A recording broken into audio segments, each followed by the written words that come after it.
Hello to all. It's 7 p.m. and we're going to jump right into the event. My name is Bianca Mageni. Thanks for tuning into the Green Party of Canada leadership debate on Canada's place in the world.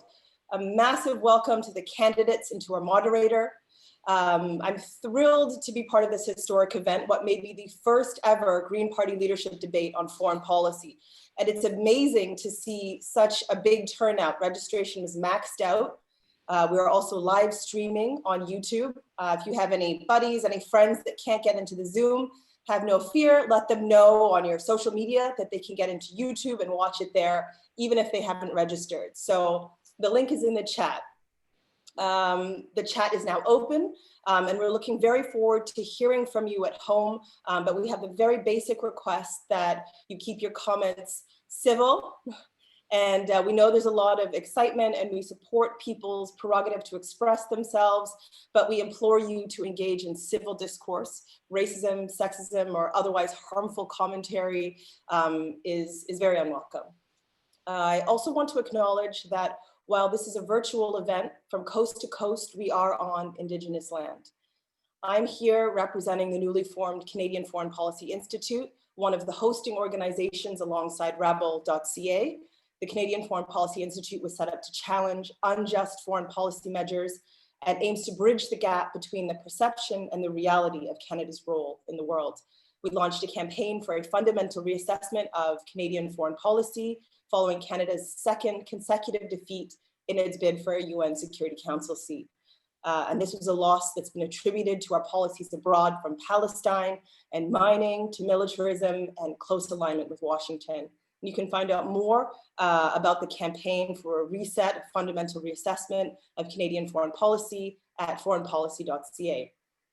So we fully agree with the statement from the Green Party, from the Green Party's electoral platform, that the party begins with the basic premise that all life on the planet is interconnected. Also believe that in these times of global threats to humanity, in the form of climate change and COVID-19, a spirit of internationalism is needed more than ever. In the last Green Party election, the 82-page platform only had 2 pages on international affairs. So hopefully this is part of a process of elaborating on this, and this debate is an opportunity to center critical discussion of Canada's foreign policy. We're also delighted to be co-hosting this event with rabble.ca. Rabble was founded nearly 20 years ago by our moderator, Judy Rebick, and it's incredible to see the longevity and the important place that it's continued to hold in Canadian media, like providing space to host the critical debates like this about the future of the Green Party. So I hope that anyone who can will chip in or join Rabble to support its work. Media democracy needs critical support. So please check out their website, rabble.ca, for cutting edge news and analysis. Judy Rebick will be moderating our panel today. Judy is an author, an activist, a former CBC journalist, an outspoken feminist, and former president of the National Action Committee on the Status of Women. In short, we are very lucky to have her. Welcome, Judy. Thank you. Okay, now I just have to do there we go. No, my video doesn't want to come back. So give me a second here. Come on. Let's, Jace, can you help me with this? Okay, here we go. No, as usual, we get our Zoom early, maybe. You're on. Am I? You right now, yeah. I can't see myself. Yeah, oh, here we yeah. go. Hi. Hello, everybody. Thank you very much, Bianca, for that lovely introduction. I'm happy to be here. I'm particularly happy because in these times of COVID and the rise of Black Lives Matter globally, we haven't been discussing particular foreign policy very much in the last few months. And I think it's great that the Green Party candidates have agreed to come and talk to us about that and to answer questions, because it's actually something that the Green Party isn't asked to do very often. And I too want to start by acknowledging the land that I'm at in Toronto, what we call Toronto, which is the traditional territory of many First Nations, the Mississaugas of the Credit, the Anishinaabe, the Chippewa, the Haudenosaunee, and the Wendat peoples, and now is the home to many diverse Indigenous peoples. We're gonna have 8 candidates today, and the debate is going to be an answer to questions. We're gonna ask each person to respond, give them about a minute to respond, and then we're gonna hopefully have a good debate. We're gonna have some polling to break it up because sometimes it's hard to pay attention on Zoom for long periods of time. And there's not, unfortunately, we're not able to have a Q&A in this format. And the chat will be open, as Bianca said, for 15 minutes for you to say hi, introduce yourself, tell us where you're coming from, and so we know who's here, other than just looking at the participants list. And welcome to everybody on YouTube as well. Okay, so because we have so many candidates, I don't want to take a lot of time in introduction, and I'm not going to introduce them either. I'm going to have them introduce themselves, and we're going to give them each a short time for an introductory statement to tell you who they are. And if you want to get into depth about who they are, we're putting in the chat right now all of their websites, and so you can go and examine their platform, examine what they have to say about themselves further once you get, a sense of them from this debate. So without further ado, I want to invite the candidates to join us. And it'll take a second as they come in. Here we go. Hi, everybody. Welcome. First we're going to go to opening statements, and we'll start with Annamie Paul.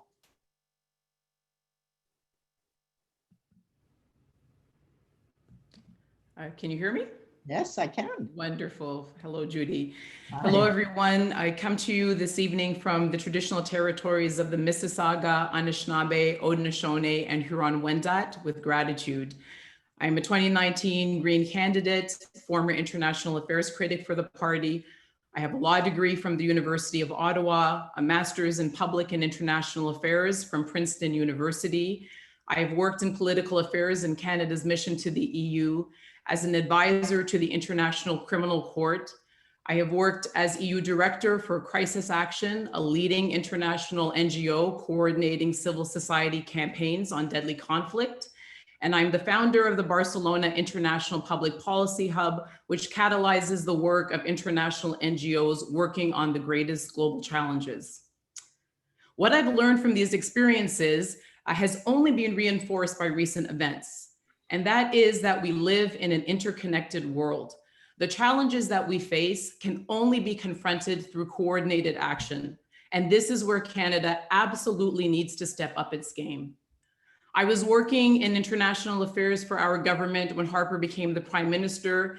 It was the start of a steady decline in Canada's global stature, and our reputation has yet to recover, but I know that it can. And the way that it recovers is by recovering the simple truths about what has worked for us. We need to reinforce multilateral institutions, be truly consistently engaged with members of the international community, and identify the things we do well and build coalitions around those issues. And we must remember this. In the case of deadly conflict, our approach must always be civilian-centered. Those of us who have worked on deadly conflict know that what civilians crave more than anything else is an end to conflict. Merci beaucoup aux organisateurs et je suis vraiment reconnaissante de l'invitation. Merci. Okay, next is Glenn Murray. Thanks very much. I'm coming to you from Treaty 1 and the Métis homeland and once capital city of the Métis Nation. I've worked at a political level, at an activist level. As an activist in my 20s, I worked on forming an organization that supplied millions of dollars worth of food and medical supplies and anesthetics to the Sandinista government. We ran boats out of Vancouver that ran the American blockade. And I hosted, when I was about 24 years old, the Sandinista foreign minister and organized his tour of Canada. Right up to more recently, the organization of Rainbow Railroad, which has gotten hundreds of gay and lesbian, transgender, and non-binary people out of countries like Iran, Palestine, Chechnya, Uganda, Jamaica, where people who are gay and lesbian are being killed. I've also had a great deal of political experience. I worked very, very hard with David Hertel in Quebec when the Harper government was there through the 2 COPs leading up to Paris to build and construct what became the Canadian position in Paris, and negotiated the creation of the Under 2 MOU with Governor Brown, which is an organization of over 300 subnational and regional governments from Catalan to Scotland to two provinces in China. And while many national governments are failing in their climate action, this coalition of progressive governments around the world that includes almost every federated state, including India, has continued to be the hubs of climate action in many countries and a sign of hope. I negotiated with California and Quebec the largest carbon pricing system in what is together the 4th largest economy in the world, realizing that to actually level the playing field for Canada, we had to get a major American player on board. Getting California, which is the 5th largest economy in the world, to work with Canada created such a large economy that it could start dictating the need for carbon pricing across North America, and led somewhat to the creation of the New England energy carbon pricing cap and trade system. So a little bit about me. Well, I'm sure we'll get into more stuff. We are short for time, so I'll wrap it up there. Thank you, Judy. Okay, thank you, Glenn. Our next speaker is Amita Kutner. Thank you very much. Hello, everyone, and thank you for having me this evening. My name is Amita Kutner, and I am speaking with you all from the unceded territories of the Musqueam, Squamish, and Tsleil-Waututh nations. I have a PhD in astrophysics, and I am the former science and innovation critic for the party. After spending a decade with my head in space, I can't help but see the Earth as whole and everyone on it as family. The cosmic perspective is extremely important now, as we face crises that affect the whole planet. From this perspective, after realizing how dire our situation is, where we're risking our collective survival for the greed of a few and allowing the suffering of so many, I had no choice but to turn away from science into politics, though I knew it would mean being treated rather poorly. I have to dedicate my life to ensuring that we live on and do right by one another and our planet that we all depend on. It is also important that we have scientists in leadership to understand what is happening across this globe and form solutions. Seeing everyone as family also means having a responsibility to work for the better for everyone, for our rights, and for justice. Colonialism is ongoing here, and globally, colonialism is rampant and continuing to cause destruction. With it still ongoing, there is no justice. Many of our lives are likely to be filled with disaster, much like mine was when I lost my mother and home to a mudslide in North Vancouver in 2005, when I was just 14. The climate crisis also feeds conflict, and it's time that we are global leaders in fostering cooperation and preparation, and for the Green Party to bring to the national stage science and lived experience. Thank you. Thank you, Amita. And our next person is Andrew West.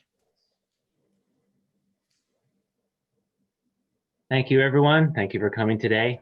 The acknowledgement that I would like to make is that within this next month, the Sagin Ojibwe Nation is going to be having an event to bring attention to murdered and missing Indigenous women everywhere. And I know that similar events are going to be going on across the country, so I encourage you to seek them out and join and participate if you can. I'm a lawyer in Ottawa. I've been a long-time Green Party member and candidate. I'm also the Attorney General critic for the Green Party of Ontario. Human rights is extremely important to me, and that's why I worked with Amnesty International for over a year. Specifically, I worked on a fundraising program to help stop violence against women. I believe that the Green Party is in a position to show the world that we can take truly strong action on climate change. But to do that, we need to get elected. And that's what my platform and vision for the Green Party is all about, to making sure that we get elected. I don't want to see the Green Party as being an activist party. I want to see the Green Party as being a governing party. And I believe that we can reach out to many more Canadians and have a broader tent if we are able to pitch our policies as being progressive, where we care about the people and care about the planet, and also care about the environment, and also care about the economy. These are factors that I know will bring a lot of voters to the Green Party so that we can get elected and we can start passing policies where we can have strong trade agreements on the international stage, trade agreements that take into account climate action and human rights. This is why I put so much an emphasis on the current platform that I do, because I know it's our ticket to winning. So you'll learn more about me through this debate. Thank you for coming here today, and I am happy to have an eventful conversation with the remaining of the other leadership contestants.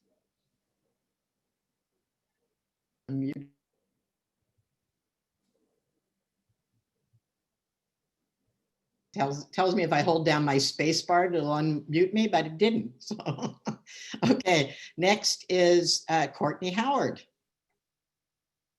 Hi, thank you so much for having us and for hosting this debate. It's certainly a time where we need to be discussing international affairs and really reconsidering Canada's place in the world. I'm here on Chief Dragi's territory. This is the traditional territory of the Islanders Dene and the traditional home of the North Slave Métis.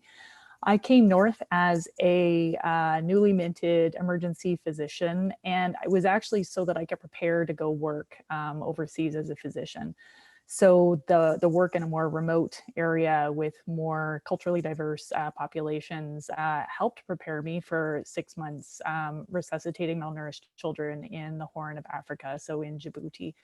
And there I was privileged to provide care to the malnourished children, critically ill, displaced women, many of whom didn't have papers, didn't know how old they were, and were just some of the most vulnerable people I have ever met, and yet some of the most resilient as well. And so it was actually there when I had, unfortunately, yet another child die under my care, when I had a white hot burst of rage that children die of malnutrition at all.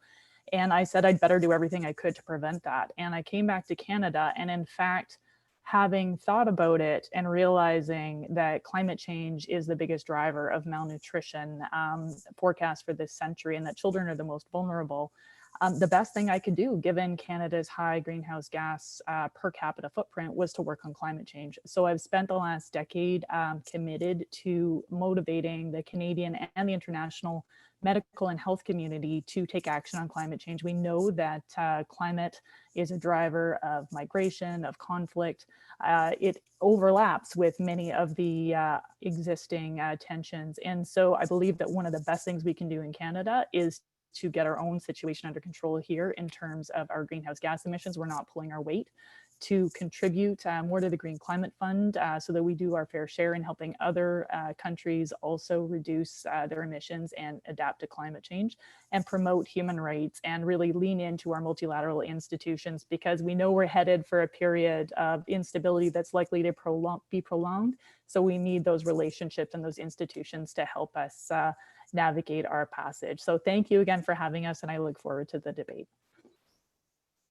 Okay, and next person is, let's see, Dimitri Lascaris, right?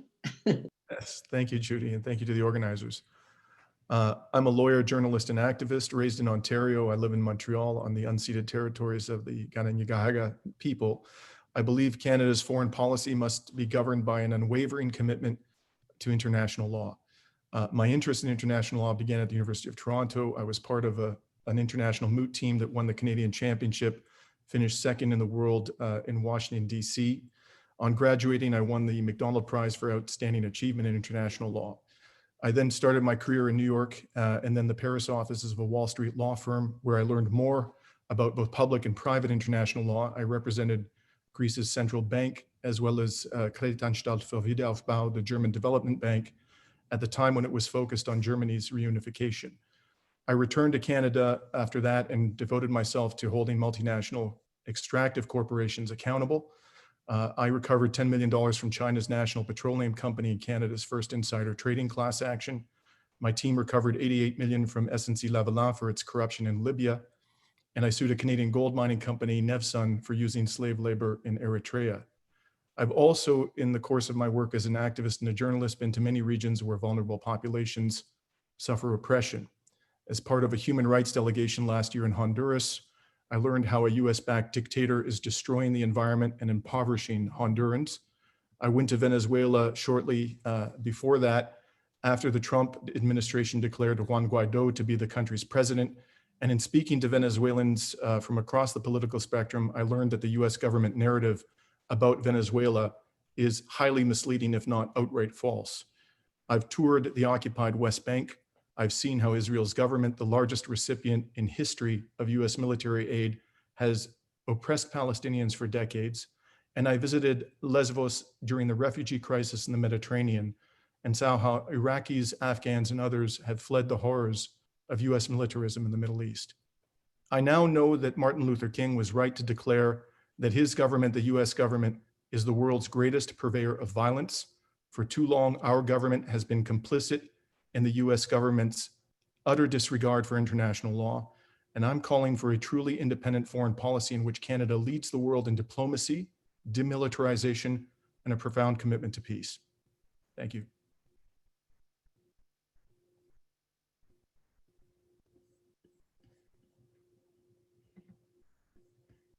We're having a problem here, which is for some reason I remain highlighted when everybody else is speaking. So, and even when I mute, that same thing happens. So I wonder if we can have everybody see everybody, because obviously there's some problem with the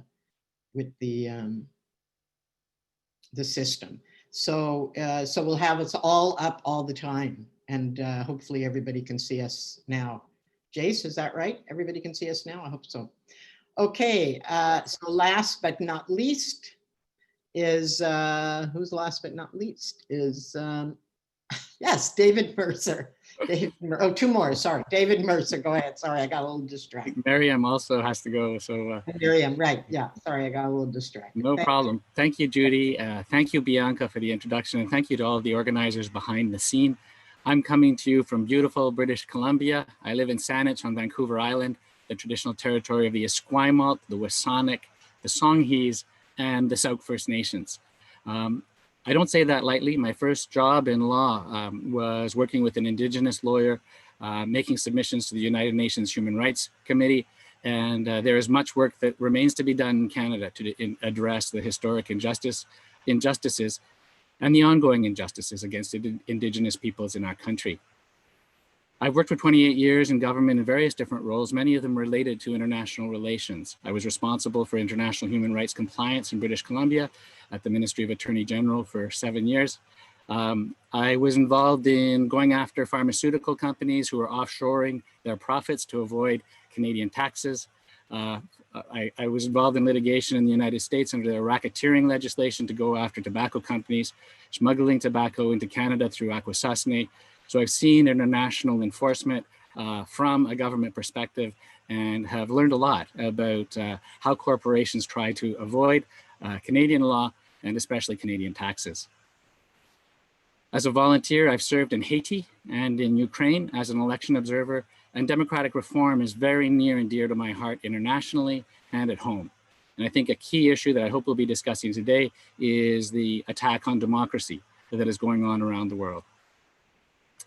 But for my vision for Canada, what I would love to see in Canada is that we become a leader again. Under Stephen Harper and Justin Trudeau, we've largely lost our way. We're no longer seen as a moral leader in international relations. We once were.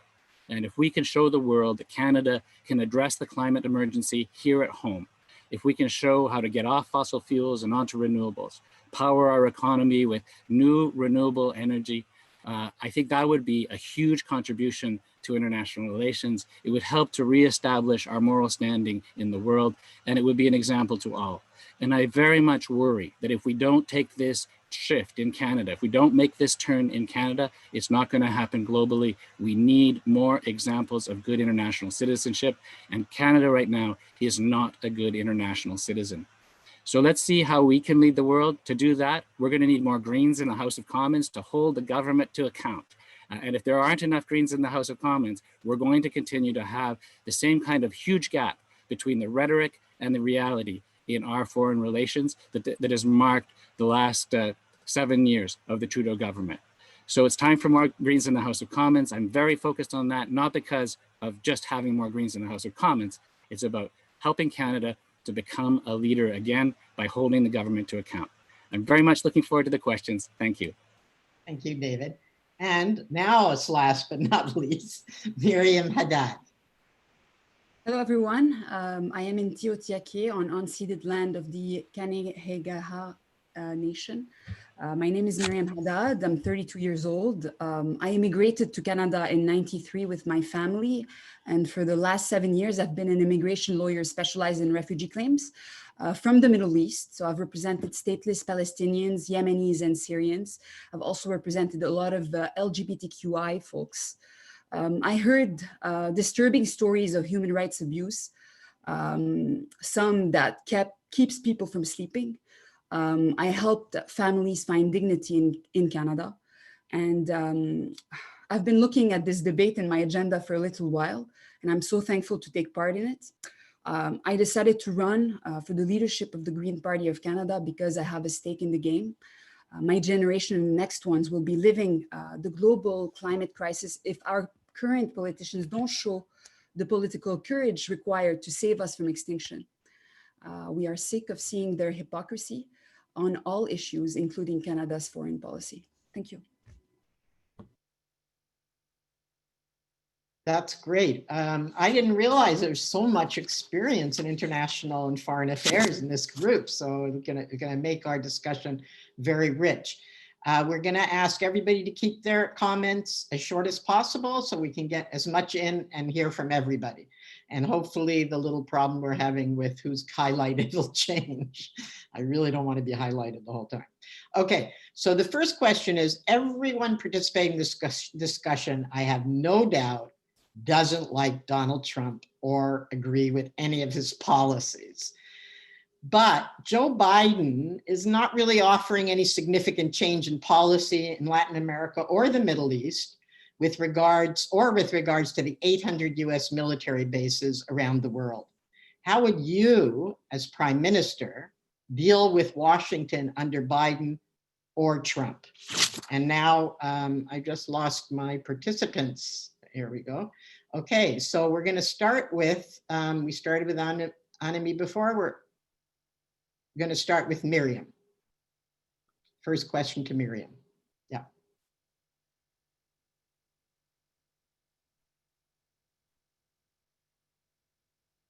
You're muted, Meryam.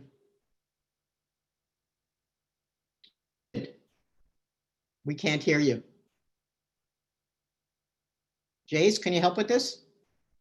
Okay, I'm going to go, while we're working on that, can I go to somebody else, Meryam?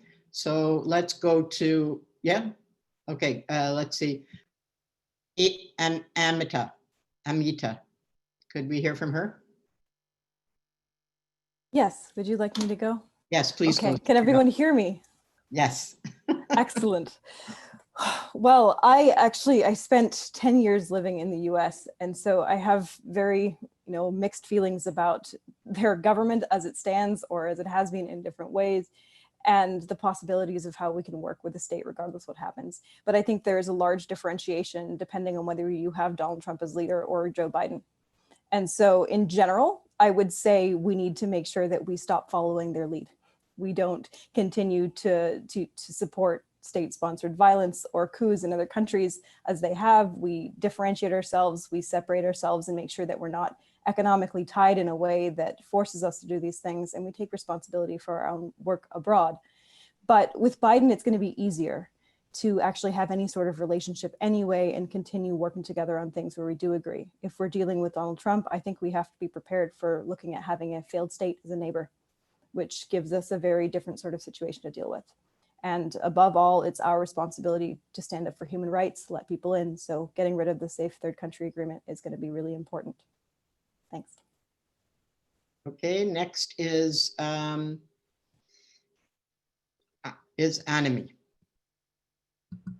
No, I did that wrong. Or is it me? Yes, it is you. I'm sorry. Go ahead. Yeah, go ahead. It's my mistake, so you can go ahead. Okay, not to worry. So I have to say that I don't agree that Trump and Biden are two sides of the same coin.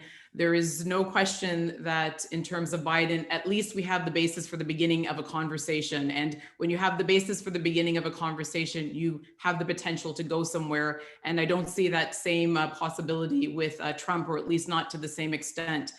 That being said, we have to be prepared for all eventualities. And so we need to make sure that we're advocating for ourselves at the various levels of the political system. We've seen how useful that has been in terms of the United States at the state level continuing to move forward on greenhouse gas emissions despite President Trump's policies. And again, we need to come back to the root, which is strengthening alliances, building alternative coalitions so that we have more independence of voice, given that we're dealing with a superpower. And then we need to take the very simple lessons learned from the pandemic, for instance, and be thinking about how can we make sure that any essential goods and services are produced here or elsewhere so that we don't have that sort of extreme dependence.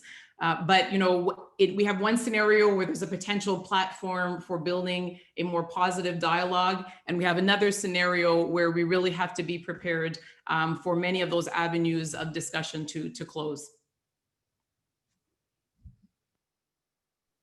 Thank you. Next is Andrew. Thank you. Excuse me. I know as Greens, we have a belief that we will work with anyone that we can because we do more when we work together with people rather than when we're be collaborative with each other rather than be at odds with each other.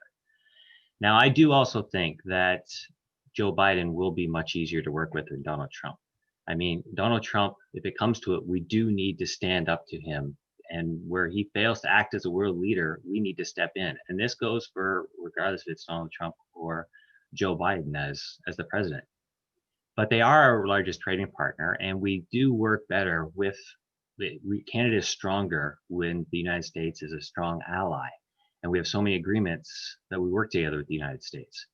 But in times when the United States isn't stepping up and isn't acting as a world leader, regardless if it's Donald Trump or somebody else, that's where Canada needs to step in. I think most here will agree that Canada does need to step outside of the US shadow and take a strong stance when it comes to human rights, climate change actions, fair trade agreements across the globe.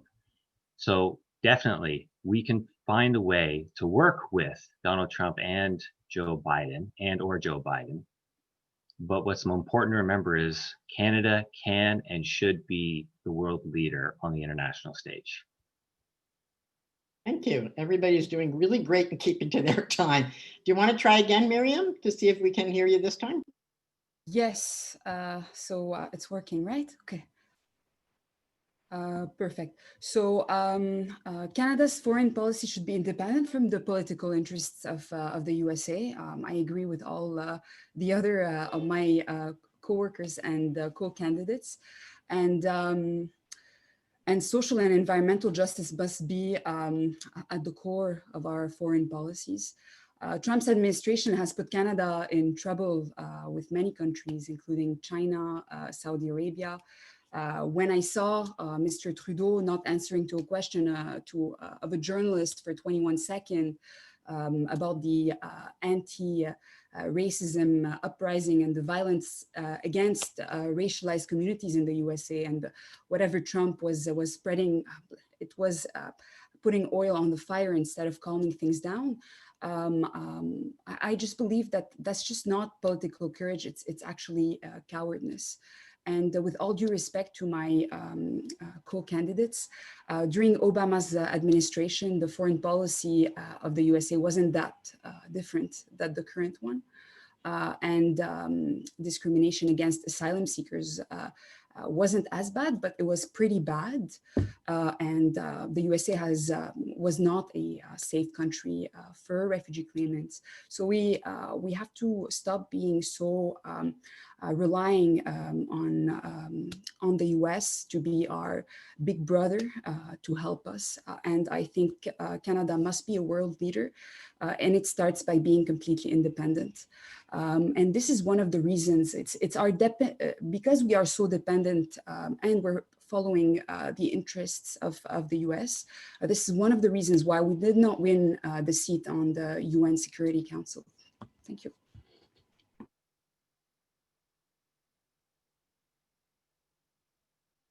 Next is David.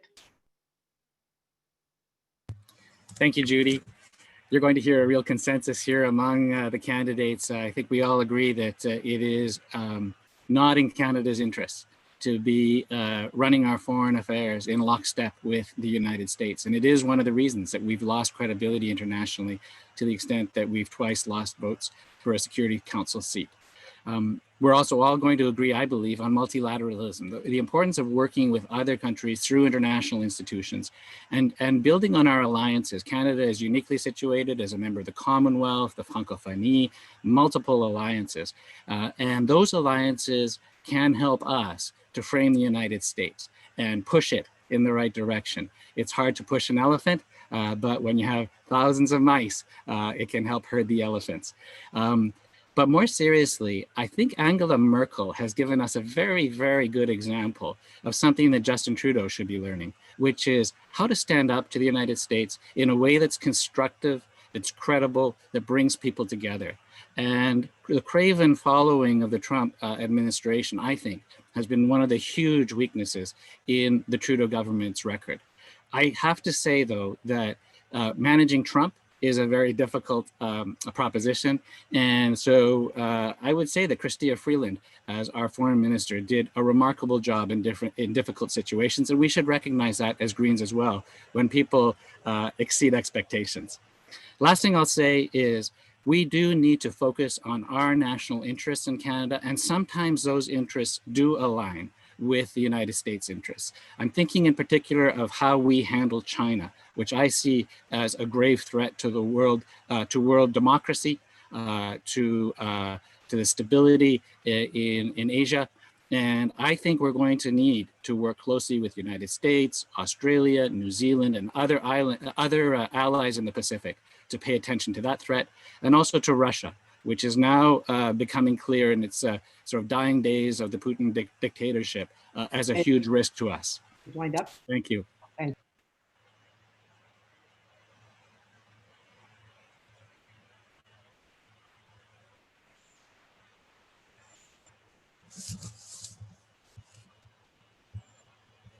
Oh, sorry, Courtney, sorry about that. Thanks so much. And I just want to apologize in advance if my internet conks out, because it's telling me it's unstable. So I agree with a lot of what people have said in terms of differentiating our foreign policy from the US. And I have to say, I live 1,500 kilometers north of Edmonton, and that gets you thinking about supply chains. I was in the emergency department last night. We're doing mandatory masking, and we're getting 4 masks when we come in for a shift. And when we think about where we get our pharmaceutical supplies, when we think about where we get our other medical supplies, our food, it's really clear we're pretty dependent on the US, and they have a disjointed healthcare and public health system that is not serving them. And we need to anticipate that their continued management of the pandemic will not be as successful as they or we would like it to be. So that means, and in the context of an election that could have, some instability associated with it, I do think that we're wise to do things like we propose putting a tax on sugar sweetened beverages, as well as in a way to subsidize fruit and vegetable production, so we can start making some of that here.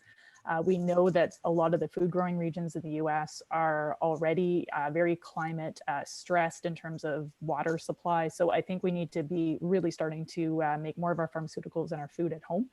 And in terms of the rest of it, really standing up for human rights when we see that people are being bullied. And I like the example of Angela Merkel in terms of a really reasoned, reasonable way to ensure that we are standing up for what we believe in, but still continuing to maintain that relationship. Thank you very much. And next is Dimitri. So far, we're having a lot of agreement. I think that'll change as we get to other questions. Dimitri. It's about to change. So I'm surprised to hear that Chrystia Freeland is an example that we should all follow. Shortly after she was appointed foreign minister, the US Embassy in Ottawa sent a cable to Washington saying that Canada had adopted an America First foreign policy. And that's precisely what we did under Chrystia Freeland. There's no better example of this than the Canadian government's slavish approach to the situation in Venezuela. With respect to Joe Biden was the vice president when the United States participated in the destruction of Libya. Joe Biden was the vice president when the Obama administration immunized CIA torturers for culpability for what they did with waterboarding under the Bush and Cheney administration. And he was also the vice president when the United States pursued a drone program in the Middle East principally, which constituted a series of heinous war crimes. In the foreign policy domain, there really isn't much difference between Joe Biden and Donald Trump. I'm very concerned about the fact that the Trump administration just imposed sanctions on the prosecutors of the International Criminal Court. We need to take a strong stand in support of the International Criminal Court prosecutors, give them safe haven, provide financial support to the ICC to ensure that they fulfill their mission of holding American war criminals accountable. At the same time, we have to recognize that we have allies in the United States, people who want to see a humane foreign policy, people like Bernie Sanders, Alexandria Ocasio-Cortez, Ilhan Omar, Rashida Tlaib, Senator Merkley. And we have to reach out to them, build alliances, and make clear that the American people are not our enemies. The problem here is the US government, which oppresses many Americans just as much as it is oppressing people in the developing world. So we need to build those alliances within the United States, an alliance of non-belligerent countries internationally, and we need to plot a truly independent foreign policy in which no country, including the US, is exempt from international law. Thank you very much. And Glenn. Thanks. I'll join the family of agreement. I'm very proud to be associated with people who I wish were all our foreign affairs ministers, quite frankly. I just want to, my priority is very clear. The right to food and water is the most fundamentally important right, which we must uphold as Canadians, and it's got to be in the middle of our foreign policy. We have 2 billion people who are underfed or starving in the world right now. 90% of them, it's not because there isn't food. There's more than enough food to feed them. They just don't have access to food. And climate change is going to make that all the worse. The United Nations was set up to achieve human rights and peace in the world, and the two biggest threats to peace and human rights are going to be food and water shortages. We have to differentiate ourselves in the United States with more than words and more than rhetoric. It's very easy to beat up on Donald Trump, but we have to take opportunities. When Donald Trump militarizes the Mexican border, weaponizes immigration, creates racism against Muslims and Mexicans, and people are fleeing civil war and famine in Central America, and he sends the army to the border with the right to shoot at will, Canada has to do more than talk. We should be sending foreign affairs staff, humanitarian aid. We should send, when those 2,000 people were coming towards the border and Trump created this xenophobic, racist response, we should have sent immigration and refugee officers down and processed them to come to Canada. Because large tracts of the world, particularly sub-Saharan Africa, are going to become uninhabitable. And the reality is we're going to have to resettle hundreds of millions of people. And we have to prepare Canadians to be a sanctuary country. We have to develop more than multilateralism. 8.6 million Syrians are now displaced. They poured into Europe. They had a 1 in 900 year drought that even the Pentagon said was a climate change event. 50,000 Syrian farmers lost their livelihood. In the Fertile Crescent, as much as 85% of food production collapsed. That is not just ominous, it is very much the new reality that we are going to be dealing with a massive displacement of people. And water and food shortages are going to be critical. China just bought up 10% of the arable land in Ukraine. Russia is encroaching on our northern border. It's a competition between Nestle and China who's buying up more of the fresh water rights in Africa. Water and food and arable land are the new weapons of global conflict. And Canada has to stand up and lead the pushback and create new networks and new powerful coalitions to confront that, and not just talk, but behave differently. Please wind up. Thank you. Most of you kept to time, and that's good. And I think on this question, we might have a little more difference than we've had on that question. But I think it's interesting to hear the various perspectives on how we would approach the United States, because especially if, heaven forbid, Trump is reelected, it's a very difficult question. The next question is on China. Relations with China are fraught. On one hand, a lot in corporate Canada want better relations with China because, they see China as a country where a lot of people have been brought out of poverty, and, there's a lot of cheap labor there, which is why I think a lot of the corporations want better relations. On the other hand, the Trump and Canada's military and security establishments pushing conflict with China. How would you navigate China relations? The next person up is Meryam.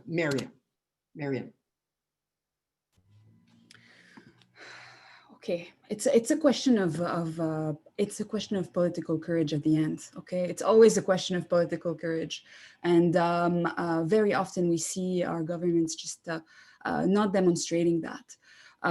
We must place economic and political sanctions on any state to fight human rights violations, including China. No matter how big their economy is, we got to find the right networks, just like Glenn mentioned a bit earlier. We need to find our allies, and we must do what it takes and place sanctions. Thank you. And next up is Amita. Thank you very much. Well, it's certainly a big issue, and it's also very, complex and personal for me, because my family is from Hong Kong. This is not something that is simple, and not something that I, get to speak entirely freely about without, some sort of threat. I think we must be so clear on standing up for human rights, and also countering the expansionism and imperialism that China is causing across the entire world right now. And for this, I think it means that we need to develop our own strengths. They are a tech power at the moment, and by strengthening our own technology as well as economic abilities, we will be in a much better place for standing up for what we believe in. I think it's also time that we stand up for everyone's right to self-determination and safety, be ready to take on refugees from across China, but also make sure we leave open diplomatic ties as much as possible, even with the clarity of our stances, so that we can work together on climate action and all the global problems that we face at the same time. Thank you. Thank you. Thank you. Andrew. So what Canadians and the Chinese have, can you hear me okay? Is that all right? Okay. What Canadians and Chinese share is that we both want to have lives where we feel safe and respected, and we can earn a living and feel safe. Now, the issue with China, everyone agrees, is extremely difficult. We have to be very careful about our actions, because China is planning on doubling its nuclear arsenal over the next 10 years. One of the things that I would suggest doing is doing our best to do diplomatic measures with China to try to achieve better human rights and climate action. Now, we are in this terrible trade agreement with China, where there's a $44 billion deficit, which is a trade deficit, which is the highest on record as of 2017. And not only that, but there's the investor state agreements, and there's nothing in there that we can use to protect human rights. This was a spot where I actually thought Stephen Harper might lead, because when he was elected, he actually said he was going to fight hard for human rights, and he had a chance to actually put provisions into the trade agreement to actually help climate change and human rights, but he didn't. And now we're stuck with this for another over 20 years.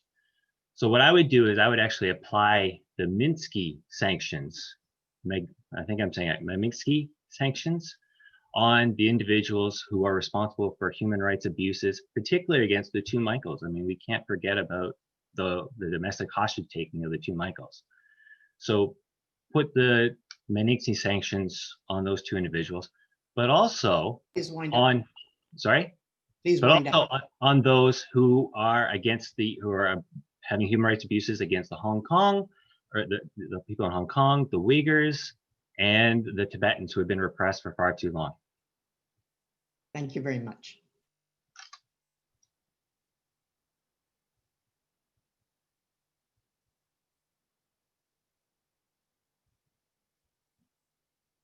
My unmuting, it doesn't seem to be working very well. Okay, Courtney is next. Sorry about that, Andrew.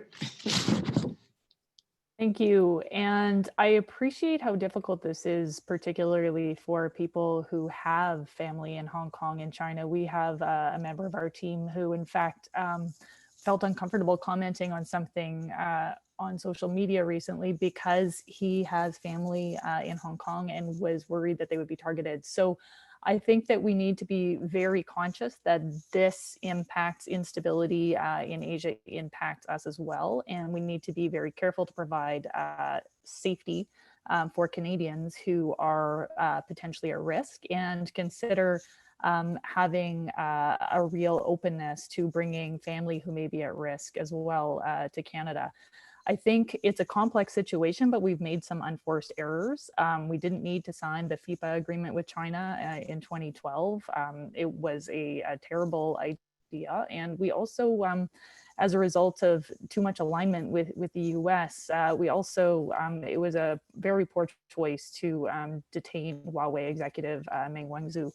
And so we can be much more in accordance with what we were talking about in terms of Canada having its own foreign policy separate from the US. I think that will help us in these relationships, as well as working with community members, subnational areas of China. There, we have many people from China and Hong Kong in Canada, and those are personal relationships that we can work with. Certainly China, we know, has really high greenhouse gas emissions, but they're also making tremendous progress in terms of transferring to renewables. So as much as possible, if we can work with them on the issues that we need to ensure human survival globally, that will benefit all of us. Thank you. Okay, can you hear me now? Yes, okay. The next person is David. Thank you, Judy. I see China as one of the most serious threats to Canada in the coming decades. It's not just because of the state kidnapping of Michael Spavor and Michael Kovrig, which is ongoing and unresolved after more than 600 days. And it's not just about the Uyghur community, the way the Muslim community in China is being essentially imprisoned in concentration camps. And it's not just about the aggression in the South China Sea. It's also about the Hong Kong democracy movement, and also how China views the Northwest Passage and the Arctic Ocean as a passageway to Europe. I think this is a serious risk to Canada's national interest, how China sees itself on the world stage, its unwillingness to play as a fair player internationally. And as the largest emitter of greenhouse gases in the world, it's also contributing disproportionately to the demise of human civilization. So I think Canada needs to work with other allies in taking on this issue, Australia, New Zealand, the United States, the Five Eyes, and we need to take a concerted approach to dealing with the Leviathan to our west. Thank you. Okay, is that working? Can you hear me? Yeah, great. Okay, and now is Dimitri. Thank you. I think China is, which is a severe human rights violator without question, is a subset of a larger problem to which there are two aspects. The first is that we do not have enforceable provisions for the protection of human rights in our trade agreements, not just with China, but really with any. So we have to have provisions which allow us to impose tariffs in the case that our trading partner does not respect minimum standards of human rights. The second is that we have no moral authority on the international stage. Countries like China are able to say credibly, when we accuse them of human rights violations, that we are running roughshod over the rights of our own indigenous people, that we are selling deadly weapons to the Saudi autocracy, that we have deeply allied ourselves with the greatest purveyor of violence in the world. So we need to clean up our own act in order to have the moral authority to change the conversation with states like China. And I do think we have to have a little attention to the context here. In 2019, total NATO military expenditures was over $1 trillion US, whereas China and Russia together spent US $326 billion. So NATO spends 3.2 times as much on its military as Russia and China combined. The United States has 800 military bases in foreign countries. As I think you mentioned at the outset, Judy, China has 1. So it's a little bit difficult to say credibly to the Chinese government that they are the aggressor on the international stage. And we need to take a more balanced view if we want to have credibility in discussions with powerful states like China that are indeed violating human rights. Great, thank you very much. Okay, and last but not least, Glenn. Thanks. I agree with a lot of things that Dimitri just said. But we're dealing with, I always recommend that people, we're going to throw in a couple of books. Hannah Arendt's The Origin of Totalitarianism, trace the rise of Hitler and Stalin and the cultural enabling that caused the racism, the anti-Semitism, and the genocides that came as part of that. The conditions with the nature of political leadership in China, the United States, and Russia right now are scary. In the capacity where the sovereignty and integrity of countries is not respected. The Russians have spent $300 million in the Arctic on things like resource extraction and militarization. We need to find better coalitions to deal with China and others, and also realize where we are consequential and where we are not. And sometimes that's the slow building of alliances. We need to consolidate on our northern border, a stronger alliance with the other Nordic countries. We should look at the genius of Norway and the way it's configured and specialized its military to protect its sovereignty. We need to create the Pacific Trade Partnership, which was not an agreement that was great, but it was the first agreement to try and constrain trade with China, and it had the support of Japan and South Korea and Australia. Trump blew that up, and no one's convened that coalition again. And Canada just seems to be a spectator, not a participant in relationships with China. The final and last thing I'll say is that as Greens, we believe in a circular economy.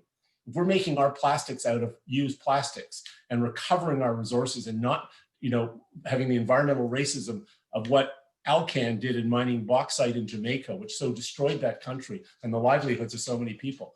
If we actually started decolonializing our own industrial policy and relocalizing it, and shifted to a resource recovered rather than a resource extracted economy, it would be huge. 64% of our greenhouse gas emissions come from imported stuff. Now, China isn't taking our plastics anymore. But China, production we buy from China is some of the most polluted stuff. So if we ever actually want to have a carbon and environmental footprint we're proud of, we've got to think about foreign relations and that. And we've got to become independent of these countries. And a circular economy repatriates our resources, our energy, improves our GDP, and increases our prosperity. And we really need to understand that and really look at what the Ellen MacArthur Foundation has done. And I'll leave you 2 books on what China is doing. One called Land Grabbers, and another one by Saskia Sassen out of Columbia University called Expulsions, which is the Chinese policy, as it is other countries and some American corporations, of stealing the resources of land and, okay. I'm finished. I'll cut myself right off. I love the bibliography, but we are limited in our time. Okay, and finally, Glenn wasn't last. Meryam is. Annamie. Annamie, sorry, thank you. Annamie is still to speak. Thank you very much. I believe it's extremely important to speak in a responsible and honest way with people in Canada about the extent and the limits of the influence of our power.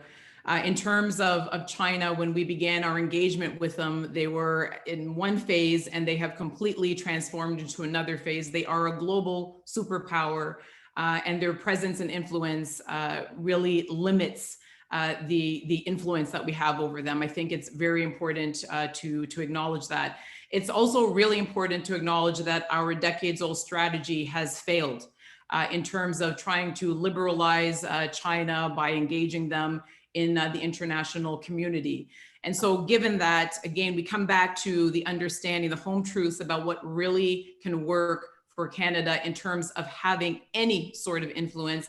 And that's really developing joint approaches to China with allies that also have a self-interest in doing that, and creating a scope for us to be able to have an independence of voice through through disentangling or limiting and reducing our dependency upon China and trade with China.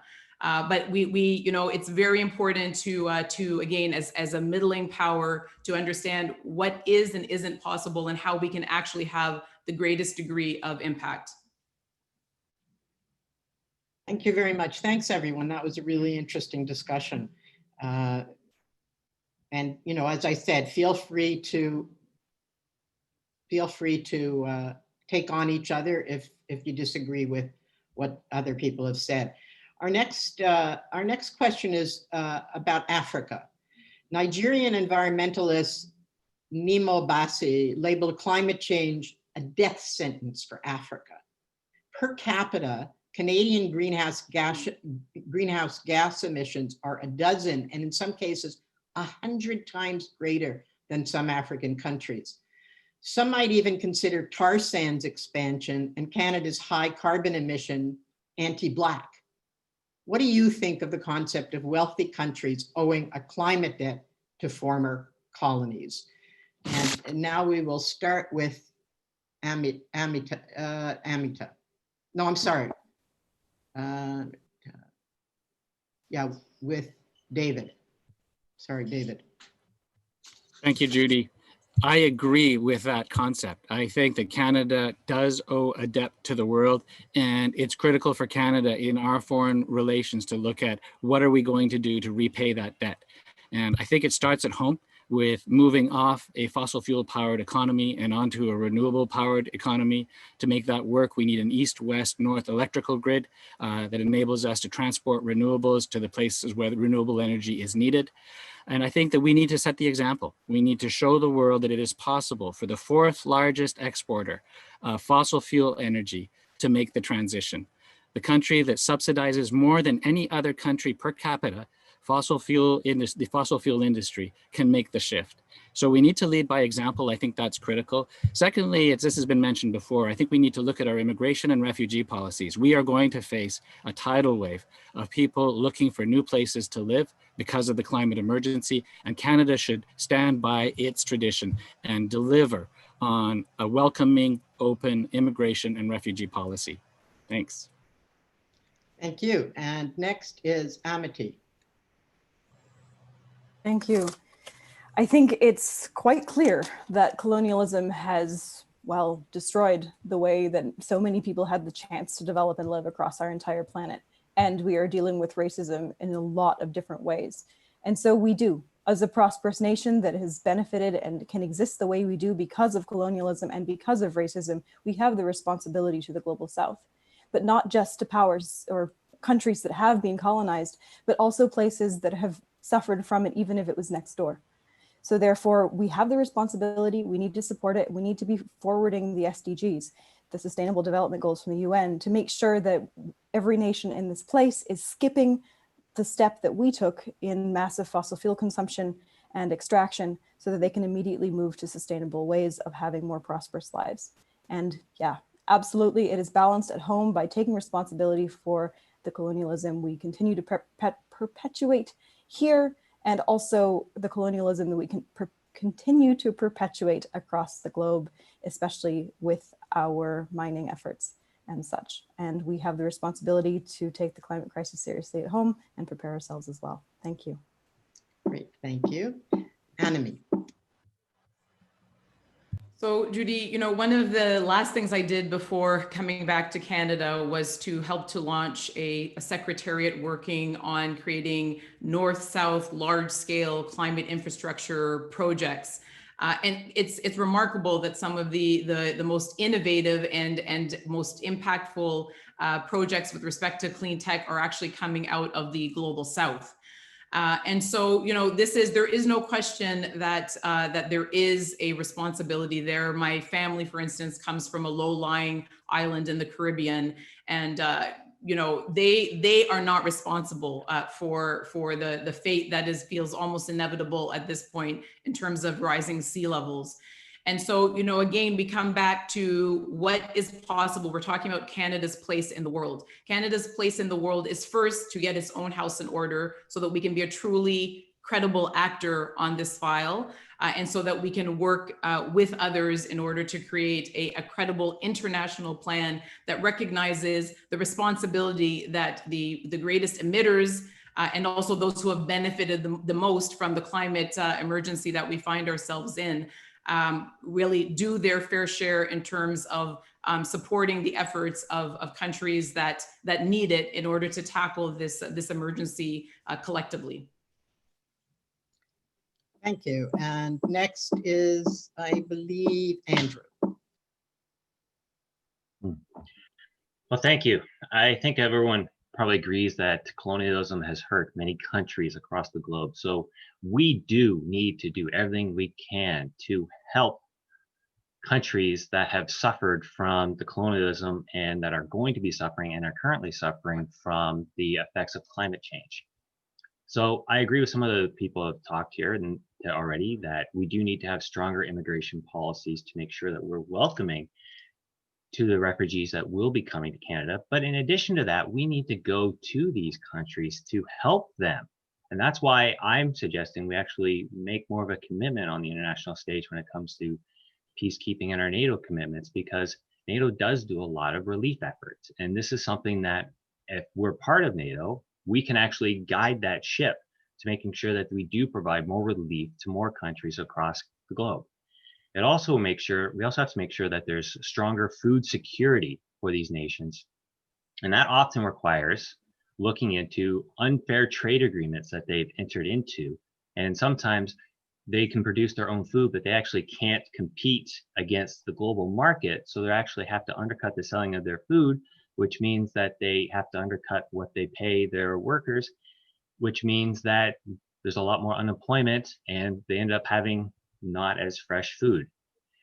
We also need to make sure that we set the example on climate change, because we are the country that produces about 2% of the global greenhouse gas emissions. And if we set an example, then we can actually truly make a difference. And this was a great analogy that was put to me. People say, well, we can't really make a difference in Canada. We only account for 2% of the greenhouse gas emissions. Well, in World War II, we accounted for 2% of the Allied forces. And we were able to make a strong difference then. And if we tackle climate change now with just at 2%, we can make a strong difference now. Thank you. Thank you. Whoop. I believe Courtney is next. Thank you. Yes, this is a huge consideration. So we know that this year we are due, as are other countries, to submit a new nationally determined contribution to the Paris Agreement. And so I spent some time over the last year discussing with climate equity scholars what that looks like for Canada. And the reality is that for high income countries, a large proportion of our total greenhouse gas emission reduction, as well as our contributions to adaptation, need to be as a result of contributions to that work in other countries. And so there's various mechanisms via which we can accomplish that. One good one is the Green Climate Fund. So there have been calls to vastly increase the contributions that Canada is making to the Green Climate Fund. We can also support the World Health Organization in being able to receive contributions from that fund. We know that climate change is the biggest health threat of the 21st century. And right now, there are actually not very many organizations who can receive and channel funds from the Green Climate Fund. And so if we can help the World Health Organization achieve that, we'll be better able to partner with communities and make sure that adaptation as well as mitigation is facilitated with our help in other places. Thank you. And next is Dimitri. I think there's really no question that the impact of our support for the fossil fuels industry is fundamentally racist, because it is having a grossly disproportionate impact on Indigenous persons here and elsewhere, and on persons from the global South, particularly Africa. I think we have to come to terms to that with that. I think there's absolutely no question we owe a profound debt to these heavily afflicted populations. And to me, the fact that we are devoting so much of our resources to military activity, I've called for a 50% reduction in military spending. I mentioned the grotesque overspending by NATO. We should be reducing that military spending, getting our troops out of African states, out of Middle Eastern states, confining them to the purpose of peacekeeping where called upon by the United Nations, and reallocating those resources to paying our climate debt to these persons and helping them to mitigate and adapt to the climate crisis that our country has done so much to cause. We're one of the worst historical per capita emitters, by the way, much worse than China. And we have to come to terms with that and accept our international responsibility by making a real contribution to the well-being of people who are suffering on the front lines of the climate crisis. Thank you. And Glenn. So yeah, it's easy to talk about these things, but what are we going to do about them? You know, we need a national settlement strategy in Canada. People are going to have to relocate. I've argued for that. I got invited because of comments I'd made about the need for human resettlement to be a speaker at the Atlantic Dialogues in the Institute for the New South. And it was interesting because I was in a room with the president of Senegal and the prime minister either, and she wants to expand oil and gas development in her country. It's complicated. There's not a lot of agreement even in sub-Saharan Africa, which is facing food and water shortages and one of the fastest growing populations in the world. But we as Canadians can't look at how big a part of the problem we are. We have to realize that it's about how big a part of the solution we can be. And we are one of the few countries in the world right now that has the political stability, the resources, the research, and the relationships to solve that. So we need to be talking to Nigeria about long-term food and water security. We need to be talking about adequate public health infrastructure in areas that are particularly prone for pandemics and illness. We have to prepare Canadians for a different type of immigration policy and settlement because, and we have to practice what we preach. We throw out more garbage than any other society in the world, over 1,000 kilos. 80% of the stuff we buy, we use once. 40% of the stuff we buy in Canada, we throw out seconds after we buy it. We use 8 times as much energy as we did when we were born, and 4 times as much energy per person in Canada. Really running. Sorry, you're really running. Is that my cue to finish? Yes, please. Okay. And so, that's a level of privilege the world can't sustain. So we have to look at, we have a lot of resources to share in this country. We've got to start thinking about how we reduce our excess consumption and start to share our country with the world. Okay, great. Thanks very much. We're gonna, because it's hard to concentrate on Zoom, we're gonna have a little poll. So we're gonna go to a full screen with everybody, seeing everybody together. And I want everybody to mute, except for me. Can we have that full screen, please? I need to see the full screen, please. Okay, let's see, gallery view. No, I'm still not getting it. Anyway, what we're gonna do is we're gonna do a poll. And in that poll, I'm gonna ask you to either say yes, which is your thumb up, right? No, which is your thumb down, or pass. And I'm gonna say your name and I want you to go up, no, pass, okay? We're gonna do it silently. And let's see the gallery view, which doesn't seem to want to show it to me. Okay, I got it, great. Okay, so I'm gonna go through them and then I'm gonna say your name and see what you say. Should Canada stay in NATO? Annamie. Glenn. Amita. Dimitri. Meryam. David. Andrew. Courtney. Well, that looks like there's quite a debate. Okay, next one. Should Canada remain in the Venezuela-focused Lima group? We'll start the other way. Courtney. Andrew. David. Meryam. Dimitri. Amita. Glenn. And I was going to ask myself, Annamie. Okay, and more differences again. This is good. Should the Canadian government continue purchasing cutting-edge new fighter jets? Annamie. Glenn. Anita. And Amita, sorry. Dimitri. Meryam. David. Andrew. Courtney. Oh, this is interesting. Okay. And the last question is, did you support the campaign to oppose Canada's bid on a seat at the UN Security Council? Okay, Annamie. Glenn. Anita. Dimitri. Meryam.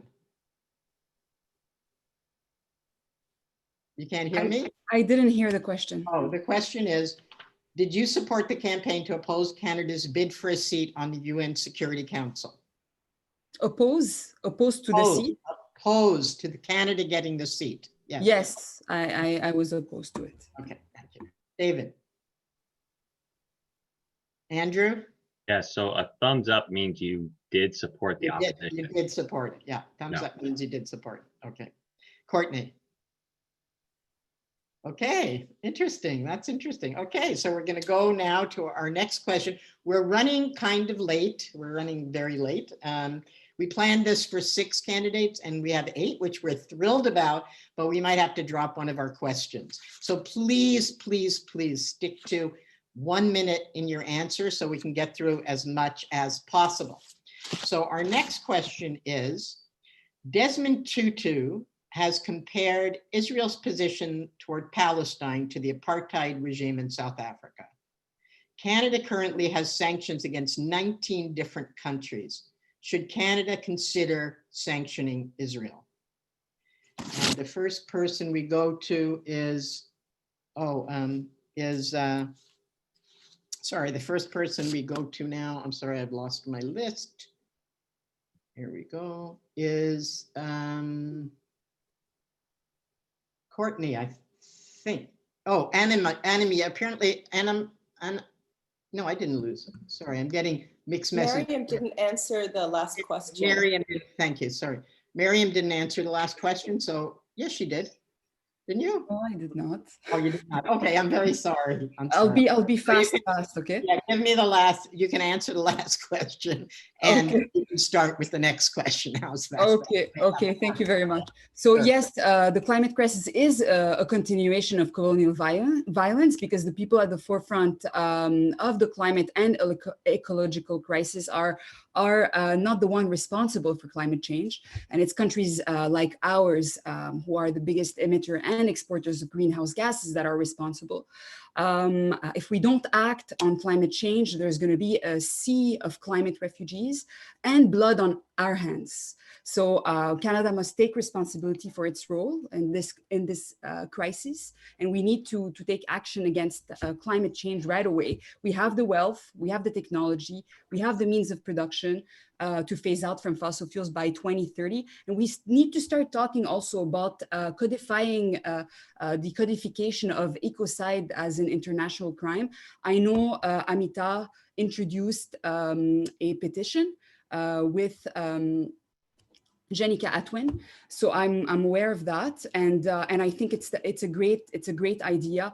The reality is the ecocide. It's the extensive destruction of the ecosystems, and basically the creation of a law like this would create a duty of care between people and ecosystems. And just like the Rome Statute of International Criminal Court came into effect on the 1st of July 2002, codifying genocide, war crimes, crimes against humanities, and acts of aggression as international crimes. Well, this could be done also about this when we have the destruction of the environment has an impact, such impacts on human lives. And the Green Party can draft such a national ecocide law. So that's the first question. The second. Okay, yes, for sure. Canada must apply political and economical sanctions on Israel because of their human rights abuse. It is a very complicated conflict. And as an immigration lawyer specialized in Middle Eastern cases, I can tell you that this conflict has destabilized the whole region. And I can also guarantee you that if there was peace already, a lot of authoritarian regimes in the neighboring countries would not even be in place, including Syria. So because Israel and the war against Israel is always used as a pretext to stay in power.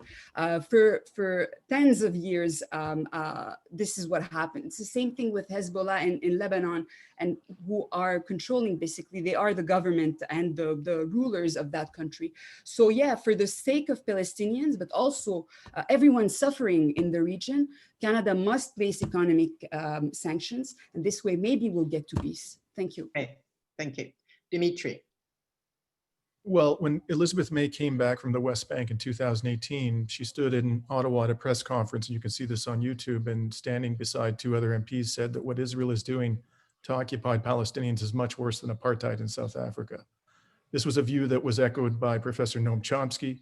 It was a view that was echoed by John Dugard, a South African human rights lawyer, former UN Special Rapporteur for the human rights situation in occupied Palestine.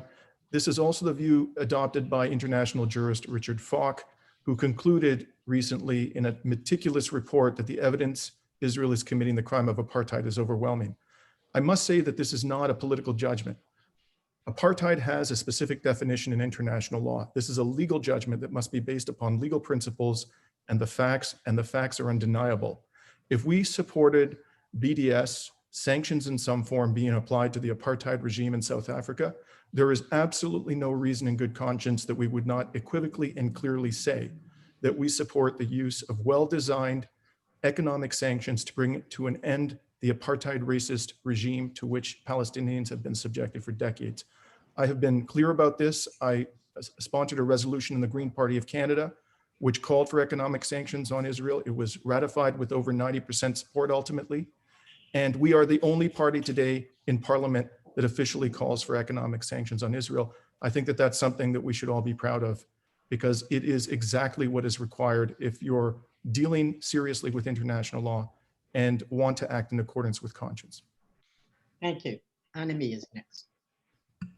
Thank you very much. And I don't know if we're holding to time. I didn't participate in the poll there because I felt a bit like bingo, and I feel like the issues that we're talking about are too important for that particular format.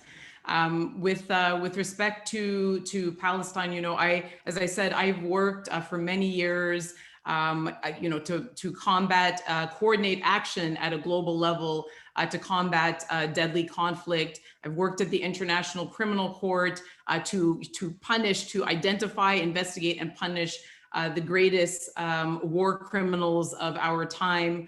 And so I come to this from that perspective, the perspective of a human rights defender. First, I should say that I support existing Green Party policy. I do not believe that Dimitri is characterizing the policy correctly in the way that he stated it, but I support the resolution that was passed in 2016. The thing we always have to keep in mind is that civilians, those of us who have worked in deadly conflict, in combating it, Civilians caught up in deadly conflict want it to end as quickly as possible, even if that involves compromise. And that is the role they want the international community to play. And you are not going to, in most instances, produce a resolution to deadly conflict through overwhelming force. You have to explore all the options, and it has to be bespoke. It has to be case by case, and it has to be the thing that is going to get you from deadly conflict to peace as quickly as possible. The jury's in on that. The comparative evidence is clear. That is dialogue. And that is the best thing that a country like Canada, in terms of this conflict and the role we can play, it is the very best thing that we can do, is to encourage the parties to return to the negotiation table, and where necessary, exert pressure on them to do that.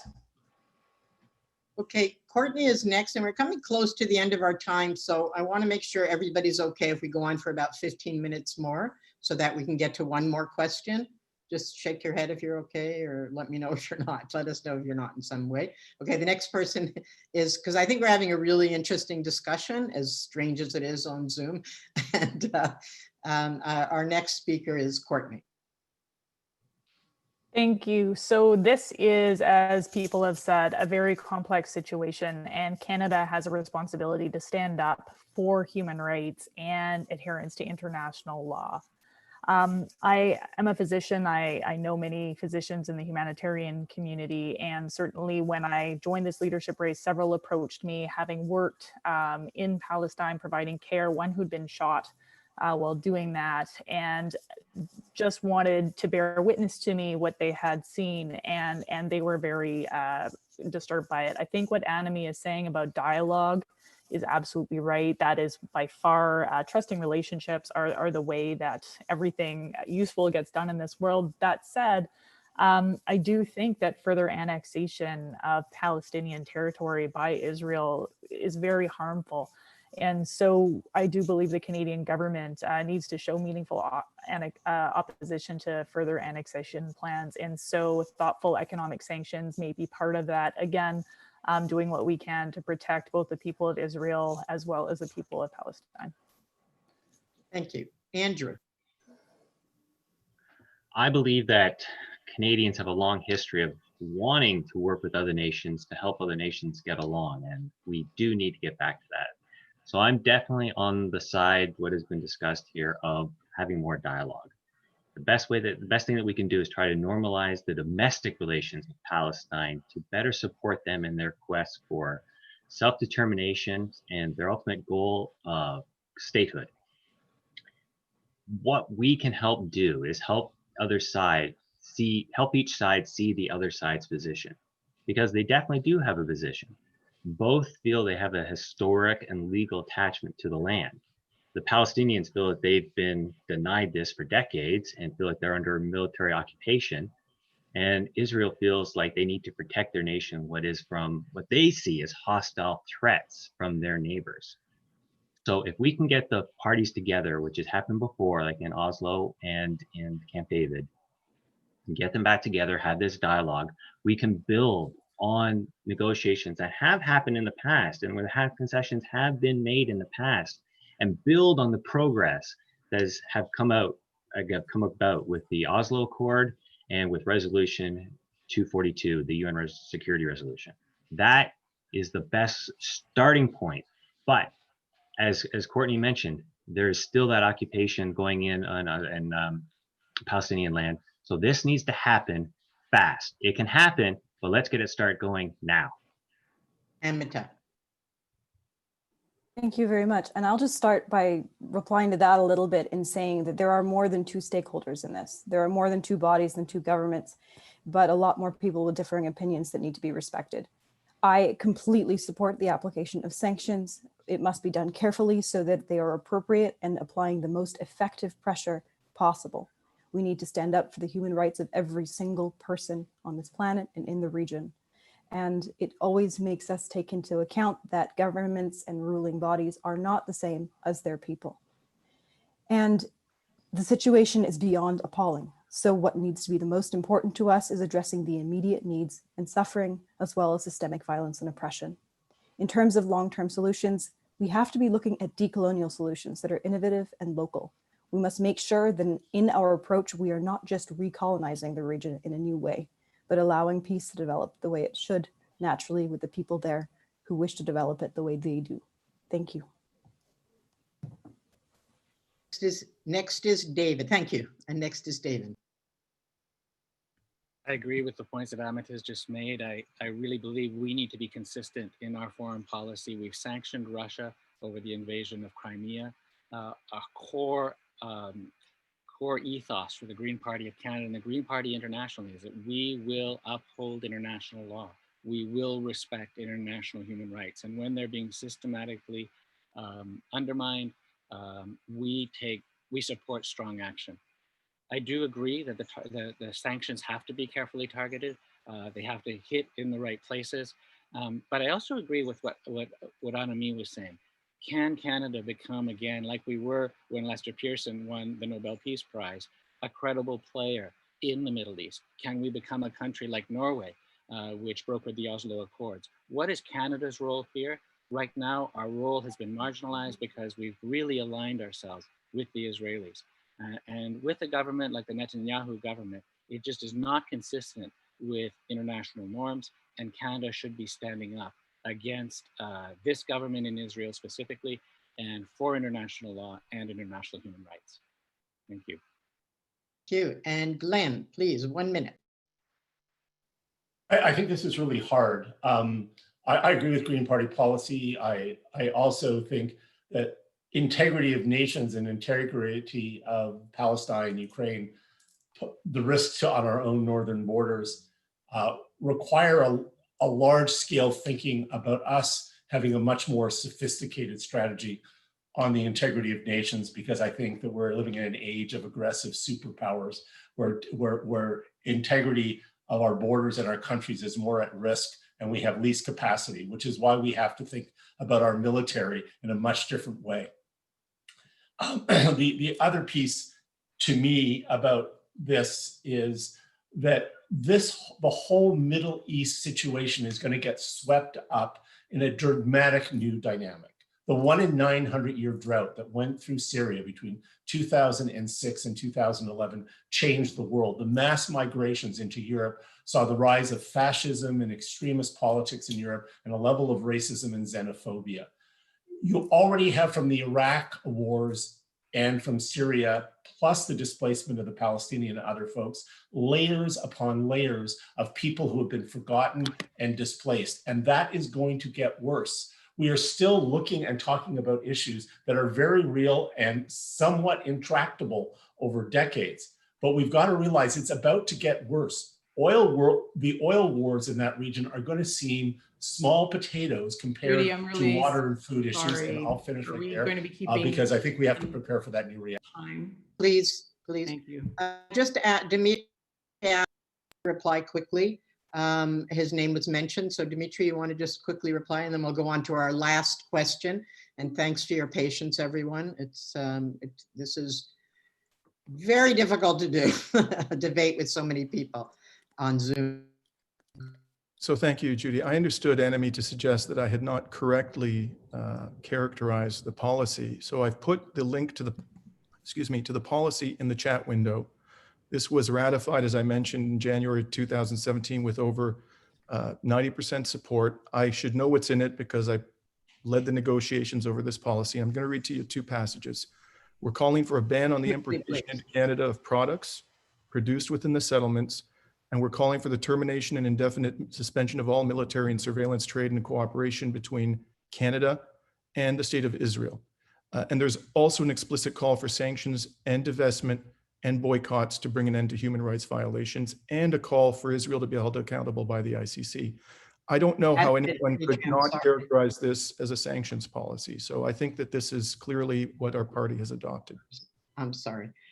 Okay, we have one last question, and then we're going to do a quick poll and give you each 30 seconds, and only 30 seconds to say. I just want to say something, just real quick.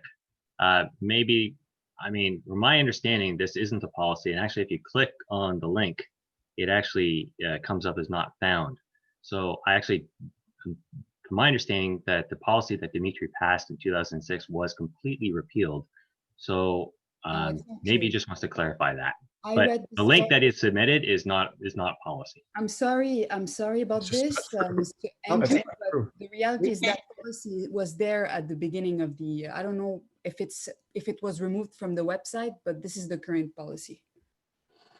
Okay, well, people are going to have to do their own. Their homework, everyone has to do Yeah. their homework. I don't know. I can't solve the dispute. So people have to do their own homework on this. Okay. Okay. So our last question, and I appreciate all of your patience, is more general, I'd say. And again, I please ask you to keep to time because we're starting to lose people in terms of timing. Some people say Canadian foreign policy is motivated by a desire to be a force for peace and human rights in the world, as somebody mentioned earlier. Others say our foreign policy is driven by Canada's corporate interests. And others yet say it's really just following behind Washington. What do you think? And we'll start with David. Thanks very much. I think leadership matters. And I think it depends very much on who is leading our government as Prime Minister, as Foreign Affairs Minister, Global Affairs Minister. And we've seen with Stephen Harper and with Justin Trudeau, a corporate agenda where putting the interests of the corporate sector first has been the priority. We've seen, especially with Justin Trudeau, a massive gap between promises and what was delivered, particularly in the area of foreign aid, where the 2015 commitment from the Liberals was to increase foreign aid to the United Nations target as a percentage of GDP. And in fact, our foreign aid has declined in the time that since 2015. We've seen the same agenda with Stephen Harper, advancing mining interests abroad, putting those ahead of human rights and safety and the environment. So what I say is we need more Greens in the House of Commons. We need Greens who will hold the government's feet to the fire on international relations, who will vote like Elizabeth May did, the only person to vote against the bombing of Libya. That's the kind of leadership we need in the House of Commons, and we need to elect Greens to get there. And that requires a kind of leadership où on peut communiquer dans les deux langues officielles, gagner des sièges partout au Canada et reconnaître que nous sommes un pays bilingue et c'est très utile pour nous sur le plan international. Merci. Thank you. Merci. We gave David a little extra time because he has to leave, I believe. So next is Glenn. Yes, I think that we need to be very, very, very specific about our national interests. We haven't defined it. So we do react to corporate agendas because corporations go overseas with interests and then come back home and ask their national government to support those interests. It's to me a huge hole. I chaired the National Roundtable on the Environment and the Economy. I was struck by how poorly constructed, in my mind, our foreign affairs policies have been. Every country is defined by its national interest. But preserving northern boreal forest is essential to Canada. Trade policy with the US. But when the Harper government dismantled CETA, it did huge damage to us. I worked in Ukraine for years on a CETA-based program when I was at the Urban Institute. That was teaching cities on how to work. Sorry, we just don't have any more time. Okay, I'm finished. Sorry. Thank you. Thank you. Next is Amita. Thank you. What our foreign policy currently is, it is corporate, it's full of nice words, and it's following what the US does. But that's not what it should be. What it should be is driven by values, by justice, and with our goal in mind of being a leader and showing how it is to create a society that survives in this country and share that around. But we also must make sure that we are not hypocritical. We are dealing with colonialism at home and addressing issues of injustice here as well, and making sure that we do not recolonize abroad. And of course, understand our own scale. We don't always have that much leverage, and we have to act with pragmatism. But that does not mean that we shy away from telling the truth, standing up for what is right and for the human rights of all. As Greens, our strength has always been speaking truth to power, and we must never stop doing that We must never stop standing up for what is right, but we must also be prepared to govern with reason and balance. Thank you. Thank you. And Andrew is next.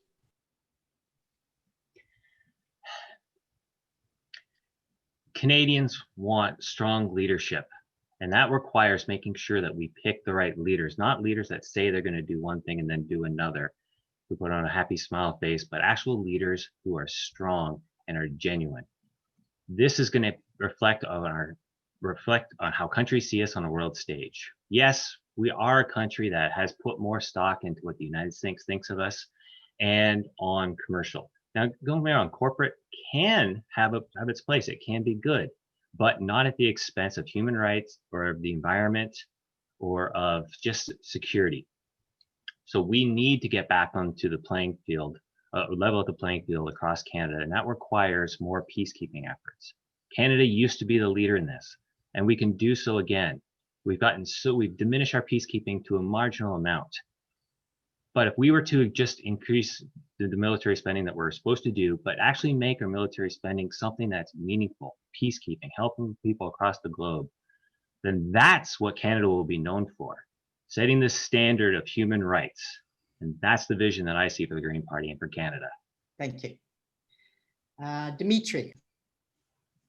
Before I turn to your question, Judy, I would like to clarify this because I think it's quite important. Please take that link without the period on the end, cut and paste it into your search engine, and you will find the policy. I don't recall, Andrew, you being part of those negotiations. I don't recall you being at the Calgary BGM in December 2016. I was there. I invested tremendous time and energy in negotiating this policy, and I assure you that it is validly adopted Green Party policy, and it clearly calls for sanctions. Now, turning to the question at hand, I think that our foreign policy is a combination of extraordinary and, quite frankly, disgraceful deference to US government foreign policy, but also it is heavily influenced by the extractive sector, which brings me to a message that I think we really need to convey to the public, that we aren't going to solve the climate emergency without confronting the fact that the capitalist system is at the core of this crisis. And that means we're going to have to deal decisively with corporate power and with the billionaire class. We're going to have to break up monopolistic organizations. We are going to have to put serious constraints on corporate power. We're going to have to ensure that our regulators are independent and sufficiently resourced to be able to hold them accountable. And we're going to have to reform our legal system so that ultimately the Canadian government is not pursuing foreign policy that is catering to the needs of big business while sacrificing the people and the planet. Thank you. Annamie.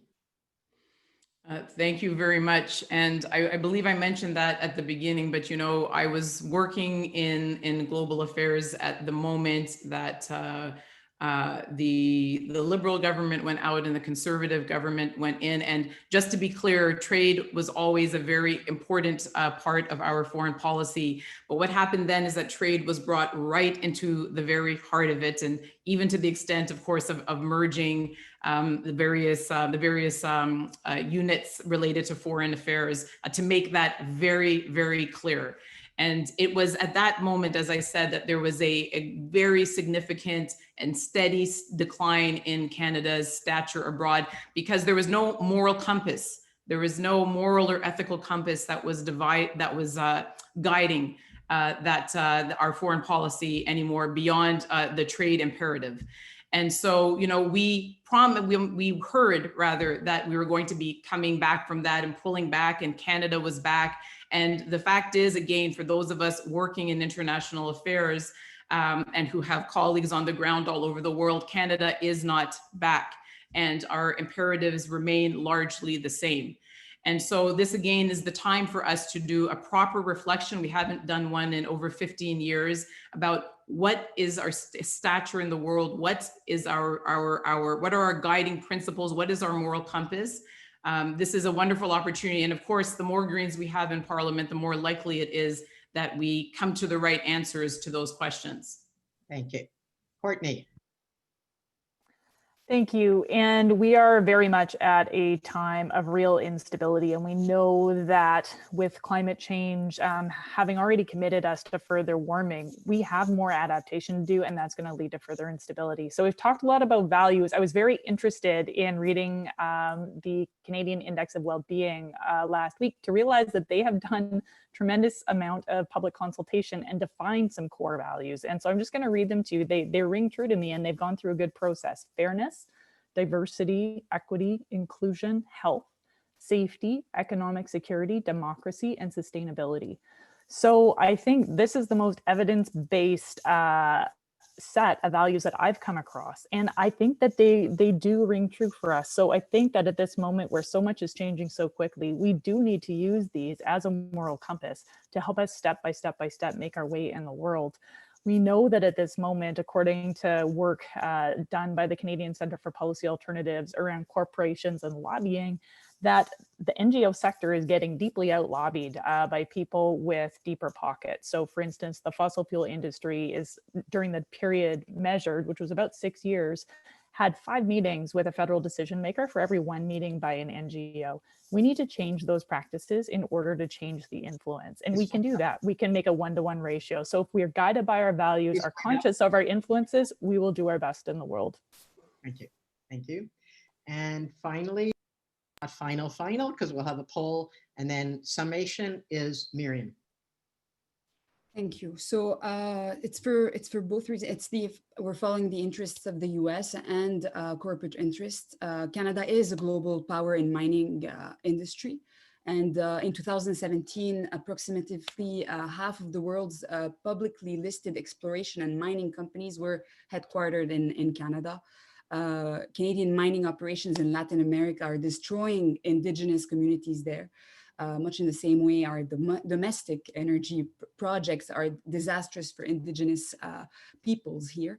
50 to 70% of mining operations in Latin America involve Canadian companies. And Canada has been taking stance, and I'll give the example of Venezuela. Canada's resistance against a democratically elected indigenous government in Venezuela is due to the fact that the government has made foreign exploitation and mining operations more difficult in the country, not because of humanitarian interests. Canada placed sanctions on Venezuela afterwards, and this is from a UN expert that went ahead, Alfred de Zayas, who visited Venezuela in 2018 to assess the country's crisis. International sanctions on Venezuela, including by Canada, and he said that it have aggravated the situation and are criminal, violating multiple charters. So could you believe that Canada is actually violating UN charters? And I will say, he said, including Article 7, which defines crimes against humanity. You know, it's the same articles that are being used, and UN experts are saying that about Canada. Thank you. Thank you. Can I have the full screen open now? Dimitri just mentioned being his answers code. Can I just address Sure. this? Okay, real sure. quick? Go ahead. Go ahead. Yeah, go ahead. Sure. So Dimitri, no, I wasn't in Calgary, but I was in Ottawa after your policy was passed. And in fact, I was on CBC radio defending the Green Party, saying that it's not a party that's anti-Semitic. And what the policy that you guys did actually says that the Green Party will act and support measures, including economic measures such as government sanctions, and it lists that. So it's not saying it will, it's saying it will include such measures such as. So I know that the drafters who were working on this were very careful to include that, to make sure that we are a party that is more welcoming and wants to be more diplomatic and talk about negotiations first and foremost. So I think that's an important point to come across. That that's what the Green Party wants, is to work with others to make sure that we have peaceful resolutions whenever possible. Thank you. Okay. May I say a word, Judy? Okay, we're gonna lose people. I'll be real quick. 1 word, 2 words, 3 words. I invite people to read the policy for themselves. And I just want to ask Andrew a question. Are you now acknowledging that the policy for which I provided a link is in fact the current party policy? No, I'm just saying that the link without the period actually doesn't go to a 404. Okay, fine. We got that straightened out now. Okay, great. So now we're going to go to the full screen and we're going to do the poll a little different because we're short of time. And I know you each want to have some final remarks. So can I have the full screen? And we're going to do our poll. Jace? I guess it takes a minute to to change screens. Jace. Okay, are we in full screen now? Yes. Okay, perfect. Okay, so here, this time I'm going to do it like Steve Paikin did it, which is we'll all do it at once, okay, for the poll. So remember, up, yes, no, pass. Should our government release Meng Wanzhou? Everybody together.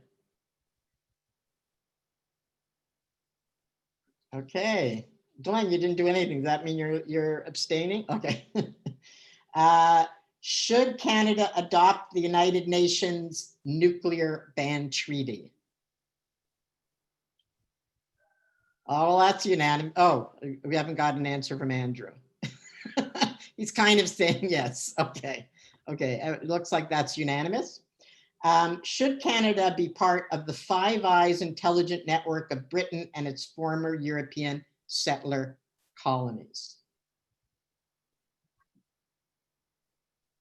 Courtney? Okay. Okay. Well, that's interesting. There's some differences there. So thank you very much, everybody. And what I'm going to do now is in reverse order from how we started. I'm going to ask people to just say a few words. We're now at 8:54, which means we have about 6 minutes to finish. So less than a minute each, a few words of goodbye. And I want to thank you all very much for mostly very disciplined conversation and discussion. And, you know, it is very awkward to do debates in this format because you can't see people really and you can't feel where they're at and connect with them. So I think you've all done a great job and I thank you. So for final words, Glenn? You want to start? Sure. Thanks to Judy and thanks to all the people who put this together. We are coming into an unprecedented time, unexperienced by human beings, with the massive destruction and degradation of our ecosystems, loss of forests and oceans, and mass displacement of people. Food and water security and the right to food and water and the mobility rights that go with that will be the biggest issue, a foreign policy issue in human history in our time. And we as Greens have solutions and we're better positioned than anyone else in Canada. And Canada has to step up because we're one of the few countries that will have the stability and the capacity going forward to actually play a leadership role. Thank you so much. God bless. Keep you all safe. Thank you to all my fellow colleagues. I'm very honored to serve with all of you tonight. Very proud of you. Okay, Andrew.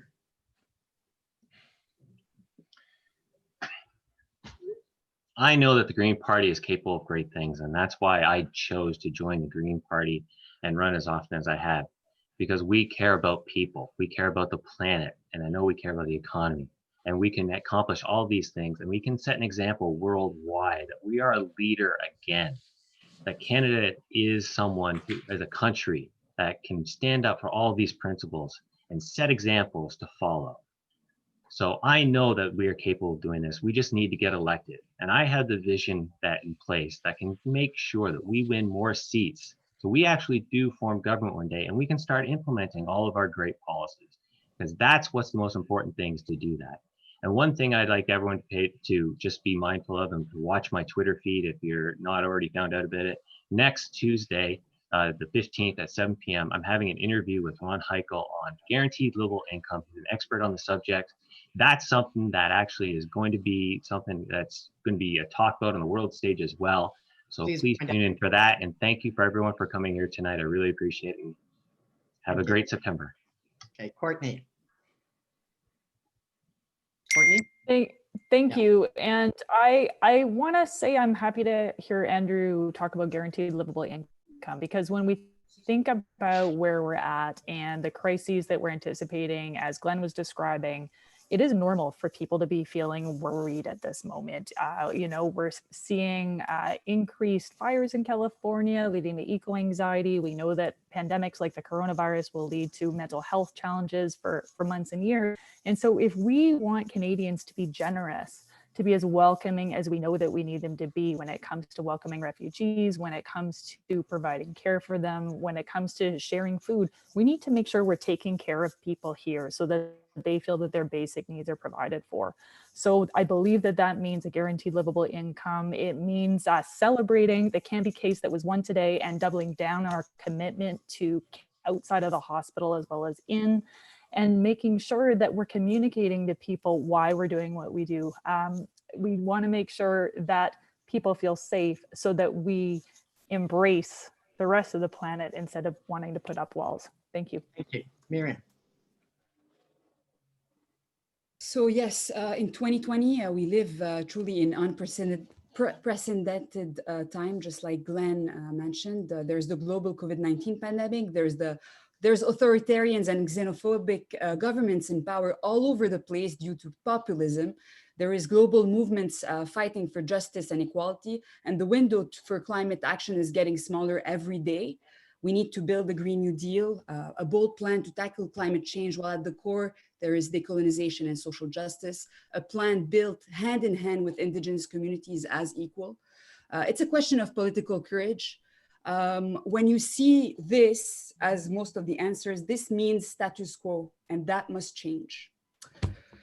We can restore lands, waters, and jurisdictions to Indigenous peoples. We can end systemic violence against racialized and marginalized people, and we can open our doors to refugees and have a livable planet. It's all a question of political courage. Thank you. Thank you. Dimitri. Thank you, Judy. Last year, Rabble published an article by Brent Patterson, which examined the record of the legendary co-founder of the German Greens, Petra Kelly.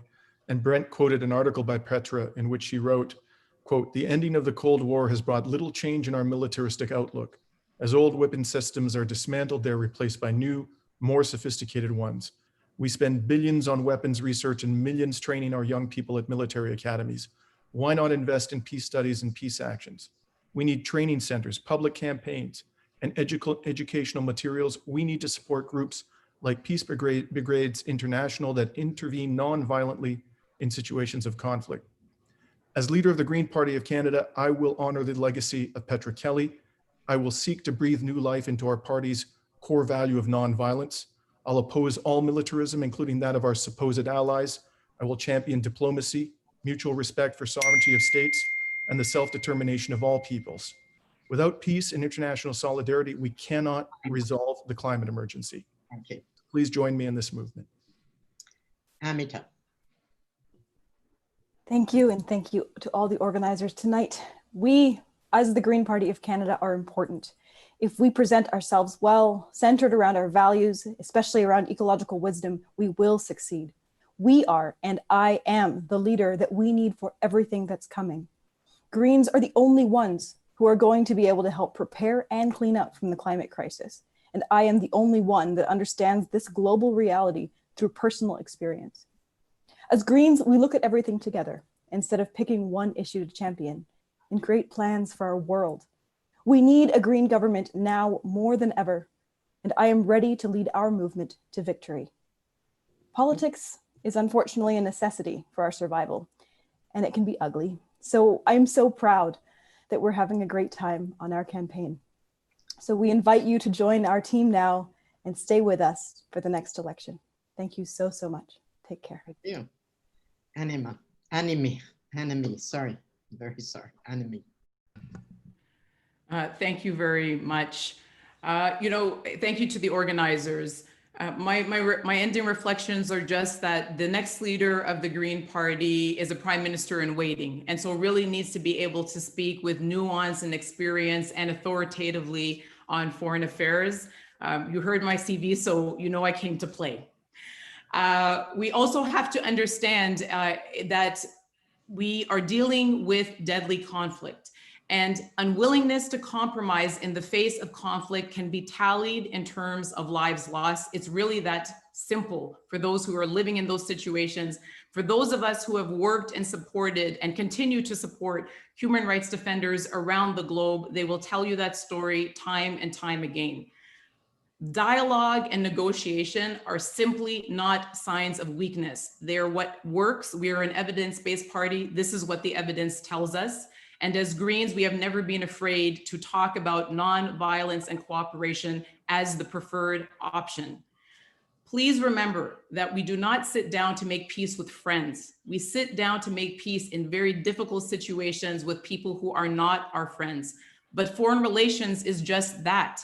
It is relations. And so I'm looking forward to a Canada that faces the future jointly with the international community and that steps up to lead wherever and whenever it can. Thank you so much. Thank you so much. And thank you all again. Like, I really think it's been a very interesting and varied discussion. And, you know, if you would have told me 20 years ago when we started Rabble that in 2020, we were going to be co-hosting a national debate with the Green Party, I don't know. Well, I didn't think it would last more than 2 or 3 years. So I'm thrilled to be able to be here. I'm happy that Rabble invited me. And I want to, you know, it's interesting because Rabble's been around a while, but the Foreign Affairs Institute has just been started, and Bianca's doing a phenomenal job to bring these issues into the forefront of Canadian politics. So Bianca, could you come back and give us all a goodbye greeting? And thank you very much. Thank you, Judy. That's so generous. Well, okay. Thanks everyone also just for sticking with us for so long. It's been an amazing night. There's nearly 2,000 people that logged in to watch across the various platforms. So thank you to our audience. Thank you all so much for a lively, thoughtful debate. You're all powerful leaders, powerful thinkers, and it's been tremendous. I know I'm inspired. I really want to just thank Judy for your moderation of this really complex forum. And again, to the panelists for generously sharing your insights and your knowledge. I want to thank our co-hosts, rabble.ca. This wouldn't have been possible without them. They've done an unbelievable amount of work and an incredible job to make this event a reality. Please find out more about rabble.ca and support them. And also you can find out more about the Foreign Policy Institute, the Canadian Foreign Policy Institute, and our campaign for reassessment of Canadian foreign policy at foreignpolicy.ca. So I'm wishing you all a good evening. And that's it for our program today. Thank you very much. Thanks. Thank you so much, Bianca. Bye. Bye, Ren. Good luck to everyone. Thank you, Judy. Thank you, everyone.